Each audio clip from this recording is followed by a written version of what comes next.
జై శ్రీమన్నారాయణ. నేను మీ icon astrologer Gattupalli Suresh Babu.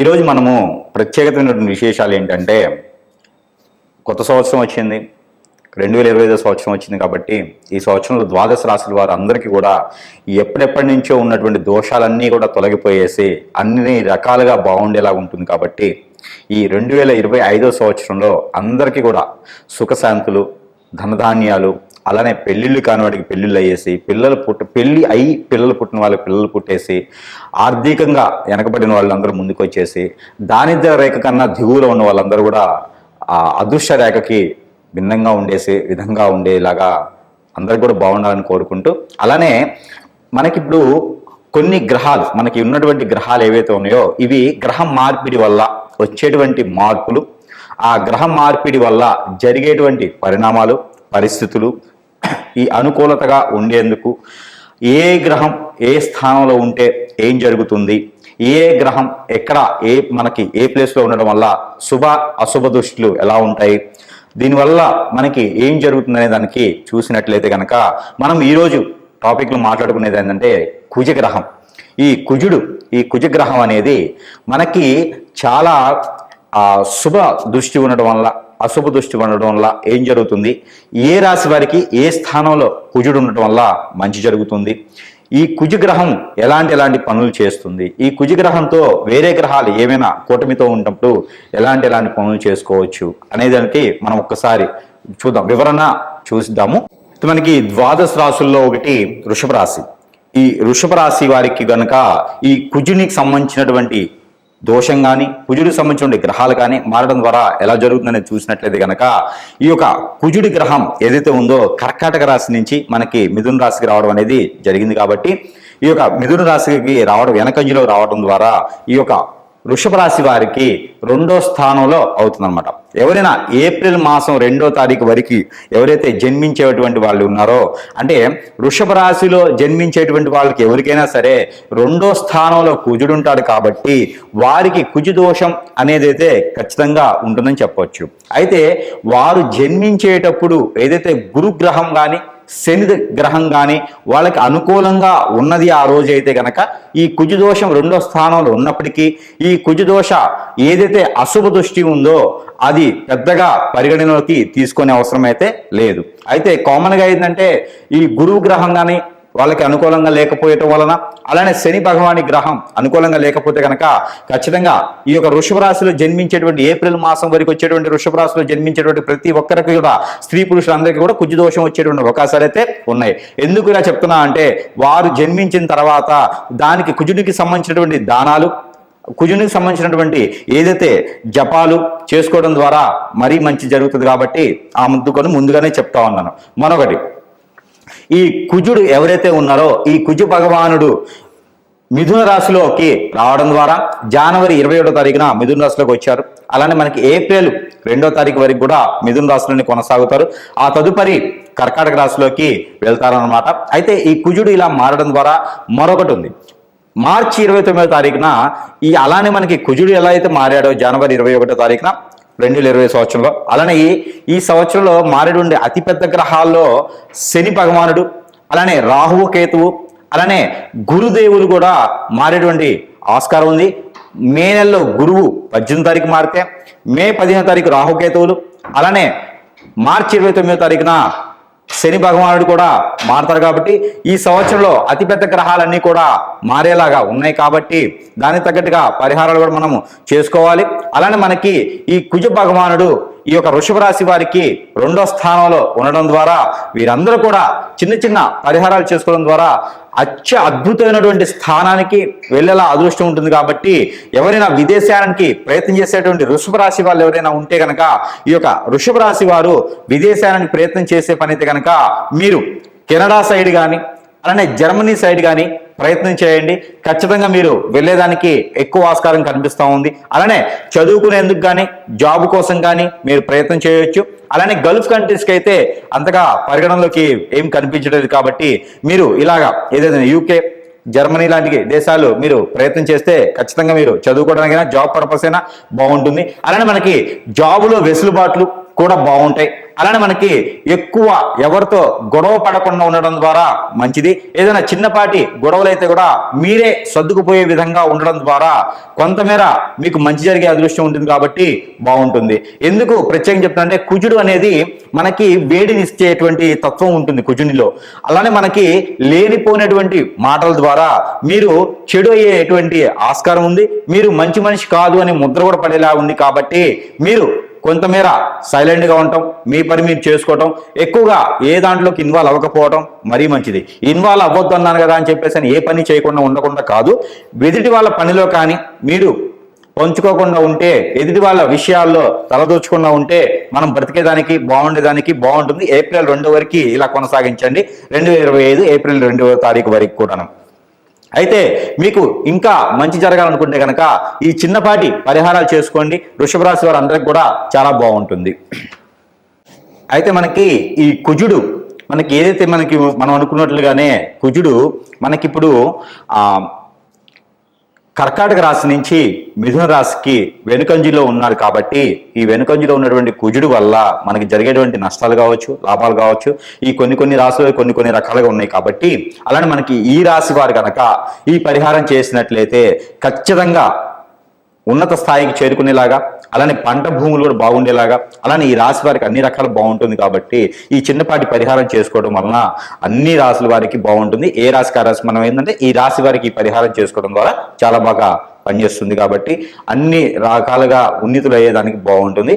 అయితే మనకి రాశి వారు చేసుకోవాల్సిన పరిహారం ఏంటంటే ప్రతి వారం రోజులో ఒక రోజునే సరే, మంగళవారం లేదా గురువారం లేదా శుక్రవారం అయినా సరే, ఇక్కడైనా అమ్మవారు ఆలయాలు ఉంటే కనుక ఆ అమ్మవారి ఆలయాలు అంటే పార్వతీమాత, గౌరీమాత లేదా మానసాదేవి అమ్మవారు, కనకదుర్గమ్మ అమ్మవారు లేదా లలితాదేవి అమ్మవారు, ఇలా అమ్మవారి ఆలయాలు ఉంటే కనుక ఆ ఆలయాల్లో కుంకుమ అర్చన చేయించడం, ఆ కుంకుమ తీసుకొచ్చి ఆడవారైతేనే మనక నుదును పెట్టుకోవడం, మగవారైతే కంఠానికి ధరించుకోవడం వలన ఉన్నటువంటి రుమ్మతులు అన్ని తొలగిపోయేసి అన్ని రకాలుగా బాగుండేదానికి, అదృష్టం ఉండేదానికి చాలా బాగుంటుంది. అలానే ఈ కుంకుమ అర్చన ఒకటే కాకుండా ఈ రాశి వారు మరొకటి ఏంటంటే ఎర్ర కుక్కలు ఉంటాయి బయట, బజార్ కుక్కలు అంటారు, ఎర్ర కుక్కలు మనకి రోడ్ల మీద తిరుగుతూ ఉంటాయి అనమాట. ఆ కుక్కలకి కనుక గోధుమ రొట్టెలు, ఏవైతే మనకి ఈ యొక్క దోషాలు సంబంధించిన కానీ ఏదైతే మనకి కోరికలు ఉంటాయి, ఏవైతే కోరికలు ఉన్నాయో అంటే ఎంత వయసు వచ్చిన పెళ్లి కానిటువంటి వాళ్ళు ఉంటారు కదా మనం ముందుగా అనుకున్నట్టుగా, అయితే ఈ రాశి వారు ప్రత్యేకంగా ఏదైతే గోధుమ రొట్టెలు ఉంటాయో ఆ గోధుమ రొట్టెల మీద ఈ తేనె కుక్కలు కొన్ని అయితే మనకి ఒరిజినల్ తేనె అయితే కుక్కలు తినవు. అయితే మనకి తేనె లేకుండా ఇలా మనకి తేనె అయితే ఒరిజినల్ కాకుండా ఉండేటువంటి దాబర్ లాంటి తేనెలు అయితే మీకు బాగానే ఉంటుంది. అవైతే ప్రాసెస్ చేసినాయి కాబట్టి కుక్కలు కూడా తింటాయి. ఒకవేళ తేనె దొరకని పక్షాన మీకు చెరకు రసం కానీ లేదా బెల్లం కానీ దొరుకుతుంది.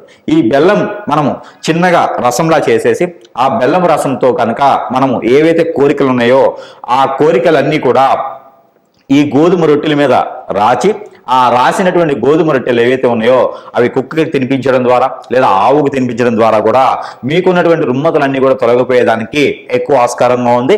ఏదైతే మనం అనుకున్నటువంటిగా ఈ రాశి వారు ఈ యొక్క 4 నెలల పాటు ఉండేటువంటి ఈ యొక్క కుజుడిది ఒక దశ కావచ్చు, కుజుడి అంతర్దశ కావచ్చు, నడిచేటువంటి అందరూ కూడా ఈ యొక్క పరిహారం చేసుకున్నట్లయితే కనుక ఆ కుజుడితో ఉన్నటువంటి దోషాలన్నీ కూడా తొలగిపోయేలా ఉంటాయి. కాబట్టి ఈ యొక్క చిన్న పరిహారం చేసుకుంటే మరీ మంచిది.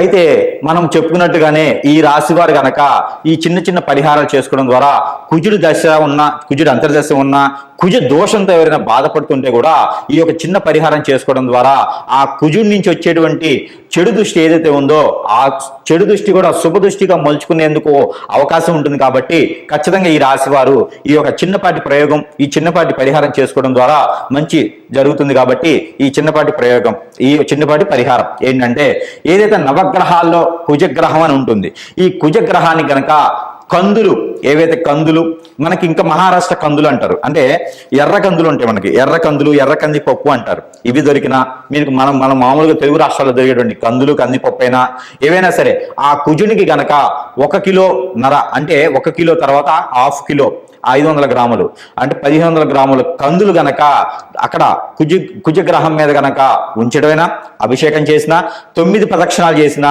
7 ప్రదక్షిణాలు లేదా 11 ప్రదక్షిణాలు చేసిన నవగ్రహాల చుట్టూతా ఈ యొక్క కందులు ఏవైతే ఉన్నాయో, కంది పప్పు ఏవైతే ఉన్నాయో ఇవి కుజుడి మీద ఉంచడం ద్వారా, అలానే ఎర్రని ఇవి మనకి ఆరెంజ్ కానీ లేకపోతే దానిమ్మ పండు అంటారు, ఈ దానిమ్మ పండు లేదా దానిమ్మ గింజలు ఏవైతే ఉన్నాయో, ఈ దానిమ్మ పండు, దానిమ్మ గింజలు, అంజీరు, ఈ అంజీరు పళ్ళు కూడా ఏవైతే ఉన్నాయో ఇవన్నీ కూడా మనకి జ్యూస్లా చేసుకొని ఆ జ్యూస్ కూడా మనం ఆ కుజుని గ్రహం మీద అభిషేకం చేసినా, లేదా కుజగ్రహం మీకు దగ్గర సమీప దూరం లేకపోతే ఈ కుజగ్రహానికి అధిపతి ఎవరైతే ఉన్నారో ఈయన వచ్చేసి సుబ్రహ్మణ్యేశ్వర స్వామివారు లేదా కుమారస్వామి వారు లేదా అయ్యప్ప స్వామి స్వామివారు లేదా ఇంకా చివరికి శివాలయంలో అయినా సరే ఇక్కడ మనకి అంజీరు పండుతో చేసినటువంటి జ్యూసు, అలానే బాదం పప్పుతో చేసినటువంటి జ్యూసు, అలానే మనకి ఏదైతే దానిమ్మ పండు అంటామో వాటితో చేసినటువంటి జ్యూసు, చివరిగా మనకి చెరుకు రసం, ఇవన్నీ కూడా కలగలుపుకొని మనం అభిషేకం అర్చన చేయించినట్లయితే గనక ఏవైతే మీకు సమీప దూరంలో ఉన్నటువంటి నేను చెప్పినటువంటి విగ్రహాలకి అభిషేకం చేయడం ద్వారా అన్ని రకాల రుమ్మతులు తొలగిపోయేసి విదేశీ యానానికి వెళ్ళాలి అనుకున్నటువంటి ఎవరైతే ఉన్నారో వారు కూడా కుజి దోషంతో బాధపడుతుంటే గనక వారు కూడా ఖచ్చితంగా ఈ యొక్క అభిషేకం చేస్తే, ఈ యొక్క పరిహారం చేసినట్లయితే గనక అన్ని రకాల రుమ్మతులు తొలగిపోయేలా ఉంటుంది. కాబట్టి ఈ పాటి చిన్న ప్రయోగం, ఈ పాటి చిన్న ప్రయత్నం కూడా చేయండి. అలానే మనకి ఈ యొక్క రాశి వారు గనక ఈ చిన్న పాటి పరిహారం చేసినట్లయితే గనక మీకు అన్ని రకాల కుజుడి నుంచి వచ్చేటువంటి లోపాలు, అన్ని రకాల కుజుడి నుంచి వచ్చేటువంటి శాపాలు అన్ని కూడా మీకు పటాపంచలేలా ఉంటుంది. కాబట్టి మీలో ఈ రాశి వారికి ఎవరికైనా పెళ్లిళ్ళకి అవ్వలేదా, లేదా పెళ్లిళ్ళై పిల్లలు పుట్టలేదా, ఇవన్నీ కూడా మీకు కుజుని వల్ల వచ్చేటువంటి లోపాలే. కాబట్టి ఎలానో మనకి కుజ దశ ఉంది, కుజ అంతర్దశ ఉంది, లేదా కుజుడు సమీప దూరంలో మీకు మనకి ఇప్పుడు మిథున రాశిలోనే ఉన్నారు. కాబట్టి ఈ మిథున రాశిలో కుజుడు అనేది, ఆ మిథున రాశి కుజగ్రహం అనేది మీకు మంచి శుభదృష్టితో ఉంటుందన్నమాట. మిథున రాశి ఫ్రెండ్షిప్ అనమాట. అంటే అది ఇక్కడ మనకి మిథున రాశిలో కుజుడు ఉండటం వల్ల కూడా మంచి జరిగేదానికి ఉంది. కాబట్టి మీరు అందరూ కూడా ఈ రాశి వారు అందే ప్రత్యేకించి ఈ చిన్నపాటి పరిహారం చేసుకోవడం ద్వారా ఆ ఒక ఏదైతే కుజుడి నుంచి వచ్చేటువంటి దోషాలు, ఆ శాపాలు కూడా అన్ని తొలగిపోయేలా ఉంటుంది. కాబట్టి ఈ చిన్నపాటి పరిహారం ఏదైతే మీరు కుజుడి నుంచి వచ్చేటువంటి పరిహారం ఇచ్చుకునేందుకు ఆవాలను ఉంటాయి, మనకి ఇంట్లో కూడా దొరుకుతా ఉంటాయి, మన కిచెన్ సామాన్లు వాడుతూ ఉంటాము. ఆవాలు అని ఉంటాయి. ఈ ఆవాల్లో తెల్లవి ఉంటాయి, మనకి రెగ్యులర్గా వాడుకునేటువంటి బ్రౌన్ కలర్, నల్లవి, అనేక రకాల ఆవాలు ఉంటాయి. ఈ ఆవాలు ఒక 100 గ్రాములు తీసుకోండి, ఏ ఆవాలైనా పర్వాలేదు. ఆవాలు ఒక 100 గ్రాములు, అలానే మనకి గసగసాలు ఒక 50 గ్రాములు, అలానే మనకి రాగులు అని ఉంటాయి, మనకి చిరుధాన్యాల్లో ఒక ధాన్యం రాగులు. ఈ రాగులు కూడా కుజుడికి మహా ఇష్టం. ఈ రాగులు కూడా తీసుకొని ఇవన్నీ కూడా కలగలుపుకొని ఏదైతే మీకు గ్రామ దేవత అంటారు, అమ్మవారి ఆలయం గ్రామ దేవత అంటారు, ఈ గ్రామ దేవత ఆలయాల్లో కనుక మీరు ఆ గ్రామదేవత ఆలయంలో ఉంచినట్లయితే ఆ గ్రామదేవత ఆలయము ఏదైతే ధ్వజస్తంభం ఉంటుందో అక్కడ కూడా ఈ ఆవాలు ఉంచినట్లయితే ఈ ఆవాలు అమ్మవారి దగ్గర ఉంచేటప్పుడు మీరు మనసులో ఏమైనా కోరికలు ఉన్నా, మనసులో ఏమైనా దోషాలు పోవాలనుకున్నా కూడా సమర్పించుకొని ఆ ఒక కోరికలు అన్ని కూడా నెరవేరాలని ఒక అమ్మవారికి మనస్ఫూర్తిగా సమర్పించుకొని 5 నారికేళాలు గనక మీరు గ్రామదేవత అమ్మవారికి గనక సమర్పించినట్లయితే మీ ఊరి సమీపంలో గ్రామదేవత లేకపోతే బొడ్రాయి అని అంటారు, ఈ పల్లెటూరు అయితే బొడ్రాయి అని ఉంటుంది. ఈ బొడ్రాయి దగ్గర ఈ ఒక నేను చెప్పినటువంటి ఆవాలతో పాటు మీరు ఇంకా కూడా వేస్తే కనుకుంటా బాదం పప్పు కూడా అక్కడ వదలవచ్చు. బాదం పప్పు కూడా అక్కడ ఆ బొడ్రాయి దగ్గర కావచ్చు, గ్రామదేవతల అమ్మవారి దగ్గర కావచ్చు, ఈ బొడ్రాయి దగ్గర కూడా పెట్టినట్టయితే మీకు మంచి జరిగేదానికి, మీలో ఉన్నటువంటి దోషాలన్నీ విముక్తి అయ్యేదానికి ఉంటుంది. కాబట్టి ఈ పాత్రం అదృష్టం అనేది అందరూ కూడా ఈ చిన్న చిన్న పరిహారాలు చేసుకొని ఈ రాశి వారు అదృష్టవంతులు అయ్యేసి అందరికి కూడా పెళ్లిళ్ళు అవ్వాలి, పెళ్లిళ్ళు అయిన వారికి పిల్లలు పుట్టాలి, అందరూ కూడా ఉద్యోగులు అవ్వాలనుకుంటే కనుక ఈ కుజదోష పరిహార నిమిత్తంగా ఈ చిన్నపాటి పరిహారాలు చేసుకుంటే మరీ మంచిది. ఇంకోటి కూడా ఉంది, అభిషేకం ఏదైతే తేనె ఉంటుందో ఈ తేనెలో కనుక టమాటా రసం కలిపేసి మనం అభిషేకం చేసుకోవడం ద్వారా కూడా ఎవరికి చేయాలి అభిషేకం అంటే నవగ్రహాల్లో ఉన్నటువంటి కుజగ్రహానికి, అలానే మనకి కుజగ్రహం మీకు సమీప దూరంలో లేకపోతే కనుక ఈ టమాటా లేకుండా ఓన్లీ బాదం పప్పుతో అయినా మీరు అభిషేకం చేసుకోవచ్చు. అంజీరు బాదం కలిపినటువంటి అభిషేకాన్ని మీరు అక్కడ ఉన్నటువంటి సుబ్రహ్మణ్యేశ్వర స్వామి వారి ఆలయంలో లేదా పుట్ట దగ్గర ఉన్నటువంటి పడిగల మీదైనా ఈ అభిషేకం చేసుకోవడం ద్వారా ఈ కుజగ్రహానికి సంబంధించినటువంటి దోషాలన్నీ కూడా పటాపంచలేదానికి ఆస్కారం ఎక్కువ కనిపిస్తూ ఉంది.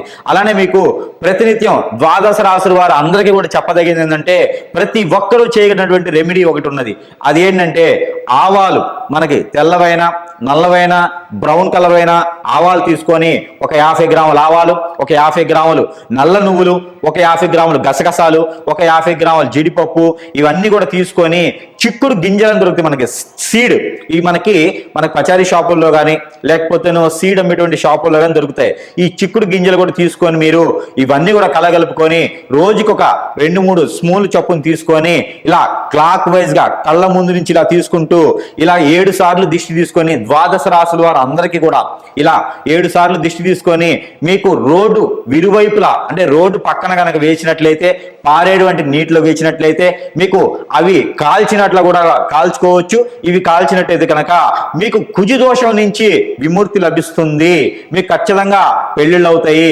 ఈ చిన్నపాటి రెమెడీ ద్వాదశ రాశుల వారు అందరూ కూడా ప్రత్యక్షం చేయవచ్చు. మరొకటి ఉంది, మీకు ఇంకా ఆరోగ్య సమస్యలు కానీ ఈ కుజ దోషానికి సంబంధించింది కానీ ఇంకేమైనా ఉంటే కూడా మీకు ఆ దోషాలన్నీ కూడా పటాపంచలేందుకు మిరియాలు కూడా ఇందులో కలుపుకున్నట్లయితే మీ ఆర్థిక స్థితిగతులు, మీ ఆరోగ్య సమస్యలు కూడా తొలగిపోయేలా ఉంటుంది. కాబట్టి మనం చెప్పుకున్నటువంటి ఆవాలు, గసగసాలు, బాదం పప్పు వీటన్నిటితో పాటు మిరియాలు కూడా కలుపుకొని దిష్టి తీసుకోవాలి. ఏవైనా సరే ఒక 2 స్పూన్లు అన్ని కలగలిసి 2-3 స్పూన్లు కనుక మీరు దిష్టి తీసుకున్నట్లయితే కనుక ఈ రుమ్మతులన్నీ తొలగిపోయేలా ఉంటుంది. కాబట్టి ఆ మాత్రం ప్రయత్నం చేసి ద్వాదశ రాశుల వారు అందరూ కూడా సుఖశాంతులతో ఉండాలని కోరుకుంటా ఉన్నాను. జై శ్రీమన్నారాయణ.